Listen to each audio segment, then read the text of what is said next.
It's fucking horse shit. All right, so here we go. This is a review of the WWE Elimination Chamber 2021. First match of the night, we have the Elimination Chamber match on SmackDown. On the SmackDown side for the Universal title, we had Daniel Bryan, Cesaro, Jey Uso, Kevin Owens, King Corbin, and Sami Zayn. Awesome match right here. I really thought this was, one of another great performance from Daniel Bryan here. I felt like he really put himself into the upper echelon of Elimination Chamber performers, right up there with Triple H, Jericho, and Edge. Maybe Daniel Bryan solidified himself as the very best. This is like the third, classic Elimination Chamber match that he's had.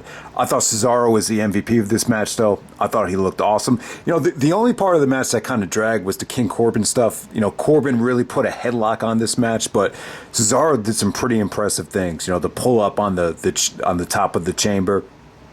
And he actually kicked him off the chamber pod from, doing a pull-up. I thought that was pretty cool. Cesaro actually made a Corbin tap with a, variation of a Boston Crab. But, good stuff, man. I thought this chamber was a lot of fun. Sami, Kevin, Daniel Bryan, Cesaro, Jey Uso, all of those guys looked awesome. This really kind of set up Owens and Sami Zayn at WrestleMania. They could definitely go to that. Owens actually did the stunner to put away Sami Zayn. There was a creative finish with Jey Uso actually, shutting the door on Kevin Owens' arm. I thought that was creative. Jey Uso definitely looked strong here. He actually got the splash to pin Cesaro, but Daniel Bryan actually countered a frog splash, got his knees up, and hit the running knee to get the victory there. So bittersweet, man. Bittersweet. A kick to the gut to see Bryan give such a monumental performance here, and Roman Reigns comes out. And, Bryan actually gets him into the label lock, but, Roman actually counters it into a guillotine from face lock. And, Bryan passes out just from fatigue. I mean, he had wrestled 35 minutes straight without taking a break. So, yeah, man. And then Edge gets his revenge from SmackDown. So Edge spears him. They basically, they were selling that Edge versus Roman Reigns is going to be the main event of WrestleMania. So, it is what it is right there. I think a lot of people, it could have went either way. Edge versus Baszler, Edge versus Roman, Edge versus McIntyre. It was pretty cool how they kept you guessing, but it looks like you get spear versus spear, Edge versus Roman. Not a bad main event at all, especially this dynamic with Roman as the heel. I don't have too much of a problem with that, but it's like, man, when you see what happened in the main event tonight, and then you see Daniel Bryan wins the chamber, but where does he go from here? Probably, like, if I had to put money on it, I'd probably say a WrestleMania match with Cesaro. Not the worst thing in the world. By the way Cesaro looked in this match, he definitely deserves a high-profile match. But, yeah, I mean, we'll see what happens at Fastlane. Maybe Daniel Bryan get a title shot. Maybe Daniel Bryan will take on Edge. Who knows? But I'm assuming Bryan will have a huge part to play at Fastlane. All right, the next match of the night, we had Riddle and John Morrison replacing Keith Lee. So it's Bobby Lashley versus Riddle versus John Morrison, triple threat match for the United States Championship. I thought this was a good match, man. I thought, Morrison was able to do some creative stuff here, being that it was a triple threat match. I thought Riddle looked great. He took a vicious T-bone suplex out on the outside. MVP had a huge part to play in the match. It was kind of awkward. Morrison went for his Starship Pain, and I think he was like, "Man, you got to be kidding me! You think he could put Bobby Lashley away with that?" And then all of a sudden, Morrison takes the crutch away from MVP. I guess MVP got hurt, so he was coming out. He came out with one crutch, so the crutch was a huge part of the match. Riddle actually took advantage and smashed Morrison with the crutch after Bobby Lashley was selling another crutch shot. So, yeah, man. So Riddle's the new United States champion. Good match. Didn't get too much time, but it was fun for what it was. Bobby Lashley moves away from the United States championship, but he would come to play in the main event later on tonight, which was unexpected. But all right, next up you had Nia Jax and Shayna Baszler, the women's tag team champions, taking on Bianca Belair and Sasha Banks. So yeah, they did this promo with Reginald. Bianca and Sasha smiling with Reginald. Reginald was out there with the champagne. So it looks like Reginald is moving away from Carmella, and I don't know what the situation is going to be here, but it looks like Reginald's going to play a huge role in the split between Bianca and Sasha leading up to WrestleMania right there. But yeah, this match was good while it lasted. I thought there was some really good stuff here with Sasha and Shayna Baszler. It was athletic. It was good. It was going along great. But Reginald comes out with his sirloin champagne. Kind of is distracting, Sasha, and Nia Jax gets a clean finish over Sasha Banks there. So, we have a long way to go in telling this Bianca and Sasha story. But, bottom line is it looks like Reginald is going to move on from Carmella, and he's going to play a huge role in, a possible heel turn from either Bianca or Sasha going into WrestleMania. But we'll see what happens there. All right.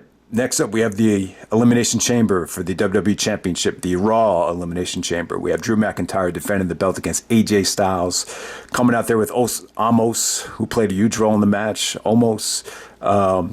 You have Jeff Hardy, Kofi Kingston, Randy Orton, who had a weird showing tonight, and Sheamus. All right, so the Orton elimination was kind of weird. Orton got eliminated fairly early. You thought maybe there'd be an Alexa Bray Wyatt thing to get Orton eliminated, but they go back to the rekindling the Randy Orton and Kofi Kingston feud, and Kofi kind of gets his revenge on all the times where Orton should have put him over, and just kind of pins him with the schoolboy out of nowhere. It just kind of came across a little abrupt, so Orton was kind of pissed off. He did a couple RKOs to different guys there, but yeah, you know what?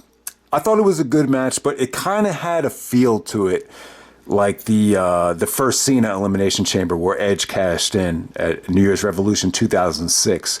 Like, it kind of had a feel like, it just felt like a little fillerish, like the match didn't, it was trying to get somewhere, I don't know, it's hard to explain, but it just felt like the body language of everyone just felt a little weird, just felt a little off. Like, I don't know what it was. Maybe they all knew The Miz was going to cash in, and it kind of, hampered a little bit of the performance here. I'm not sure what it was. It just kind of had that feel to it where, something was going down after the match. But yeah, good stuff here, man. It definitely looked like they were building towards Sheamus and McIntyre, but by the way, after this ended with Lashley getting involved, looks like they're going to go with Lashley versus McIntyre at WrestleMania, which is very, very surprising to me. You did not expect that at all. AJ had a good performance here, though. Osmos actually ripping off the plexiglass, and AJ coming into the match early so he could get the advantage. I thought that was pretty cool. But yeah, good stuff between Drew, Sheamus, and AJ to close this thing out. Ultimately, Drew McIntyre ends up surviving this thing. He hits the Claymore kick on AJ Styles, but AJ does the phenomenal forearm in midair. So I thought that was a good finish. But then, just kind of weird to see Lashley come out and beat up on McIntyre. It just never really, I don't think it crossed anybody's mind that, Lashley would get this high of a profile match at WrestleMania. I don't know. I thought maybe you go with Lashley versus Keith Lee, and you could possibly do, Keith Lee turning heel and siding with the Hurt Business, but it looks like they're going to not go with that now. But, who knows what's going to happen there. But, yeah, that opens the door up for Miz to cash in on McIntyre, and eventually hits the skull-crushing finale to pin Drew McIntyre. And I just, my main gripe with this thing is the way Miz won the Money in the Bank. I mean, it's really Otis's Money in the Bank. I thought Miz already cashed it in back at TLC, where it became a triple threat match, and McIntyre still went over. So how is Miz still the Money in the Bank holder? I must have missed it along the way. Maybe somebody could explain that to me. But yeah, this is just a kick to the gut to see Bryan win the Elimination Chamber and not have a match at WrestleMania now, and the Miz is WWE champion. Who knows what might happen? Maybe we'll go to the Miz versus Daniel Bryan. So the door is open for still a lot of possibilities. I was thinking about doing the review after Raw, but I think Raw will answer a lot of questions tonight. I could see this being a very frustrating pay-per-view for a lot of people, but let's just wait and see. You guys know, Miz is WWE champion. This channel is going downhill because I can't get excited about WrestleMania with the Miz main eventing. I mean, you like to think that the guy main eventing WrestleMania can kick your ass, But when you put The Miz in the main event of WrestleMania, you don't really have that mindset. So it's kind of weird. I'll give The Miz credit, man. He's great on the mic. I thought the promo he cut on Raw was pretty awesome. He's really hitting his stride once again as a heel on the mic. So they place a lot of value in mic skills. But, does The Miz garner the kind of respect that a Daniel Bryan does? Not really, but... we'll see what happens here. But, I kind of feel bad for McIntyre, though. I thought McIntyre really... I'm not a big fan of taking the championship away from a guy right before WrestleMania, especially when he's been champion pretty much the whole year, minus a couple weeks where Orton, won it. But, yeah, man, that's the Elimination Chamber. I thought the SmackDown Elimination Chamber was awesome. The Raw Elimination Chamber, the match as a whole wasn't great. I just felt like there was something off about the match. It definitely had that feeling like, it was a little bit of filler, until you got to the post-match there. But, yeah, man, that's pretty much it. But, yeah, good pay-per-view, though, 2.5 hours. There was nothing on this pay-per-view that was bad. Recommend everyone to check it out. But, it should be interesting Raw tonight to see how they explain the direction going on with The Miz. But, it looks like you're going to get Edge versus Roman Reigns at WrestleMania. But the big question right now is Daniel Bryan. Where does Daniel Bryan go from here? Is it just going to be a, non-title match with Cesaro? Or can Bryan really get himself into the championship picture? Maybe we'll challenge, The Miz. I mean, I think that's, if you're a Daniel Bryan fan, I think that's probably what you want right now. But we'll see what happens.